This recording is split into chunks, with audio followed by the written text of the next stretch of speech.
السلام عليكم خاوتي، مرحبا بكم من جديد في القناة تاعنا. ما تنسى الجام والاشتراك في القناة، وخلونا نشوفوا خبر العاجل هذا اللي راه يدور بزاف تاع ستيفن عزيز. خاوتي، هذا الخبر لا اساس له من الصحة، وجبت لكم مع الدليل. خاوتي، مكاش حاجة رسمية حكات على هذا اللاعب او في مفاوضات مع هذا اللاعب.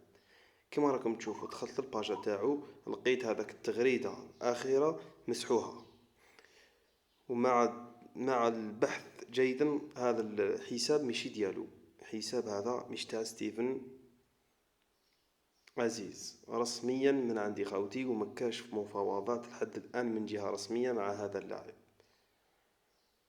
احنا ماذا بينا يكون خبر رسمي، وان شاء الله صانع ألعاب ممتاز ماذا بينا يكون مع اتحاد العاصمة. ما زال نزيدو نشوفو كاش خبر يبان، والله اعلم. المهم خوتي، السلام عليكم، فيديو جديد ان شاء الله.